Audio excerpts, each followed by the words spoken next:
Hey Rogues, and welcome back to another episode of Twerk. We have heaps of important changes coming in the next major update, all of which are really worth a video on their own, which is precisely what I'm going to give them.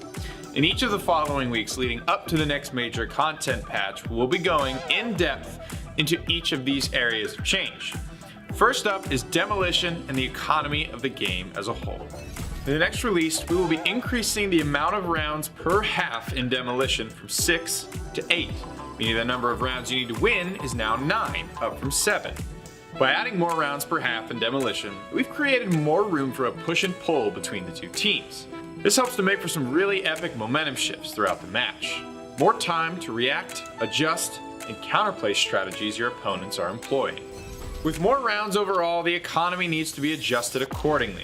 Overall, the round win and loss bonuses will be reduced to $6,500 and $5,500 respectively, a $1,000 reduction. Another goal we had with this round of economy changes was reducing uniformity in the store and trying to price items closer to what we feel is their true value. This will allow much more niche items to be less expensive, which in turn opens up new, cheaper build paths for you to explore. For weapons, shotguns and SMGs now cost $1,000 less than assault rifles and snipers, with all weapon upgrades remaining at $5,000. For gadgets, lethal gadgets will now cost $5,000.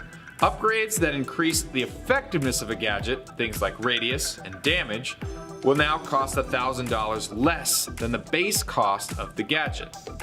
Upgrades that give you an additional use of utility gadgets are now priced identical to the base cost of the gadget, or $4,000.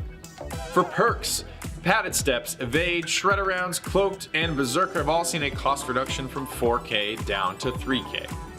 Helping hand, bounce back, and nimble hands have had their costs reduced from 6.5K to 5K. Tenacity has seen a cost increase of 6.5K to 8K and a reduction in efficacy from 40% damage reduction to 30% explosive damage reduction.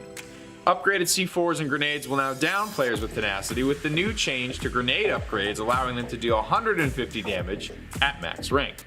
Headstrong, tracker rounds, and life drain are all seeing an increase from 10K to 12K, while resupply is only increasing to 11K. Lifeline and replenish will remain at 10K. A small note for strikeout players. With the increase in cost to lethal gadgets, we'll be increasing the starting cash of the game mode to $13,000. We want to preserve players' ability to buy their weapon as well as a lethal right out of the gate. No rogue replay this week, guys, as we have so much to get through, and likely not, as we have really important topics to cover in the next couple of videos. Thank you guys so much. If you have any questions, make sure you leave them in the comment section below or reach out to us on other social media channels. My name's been Pretty Hair. Thank you guys so much for watching, and I'll see you all in the next episode of This Week in Rogue Company.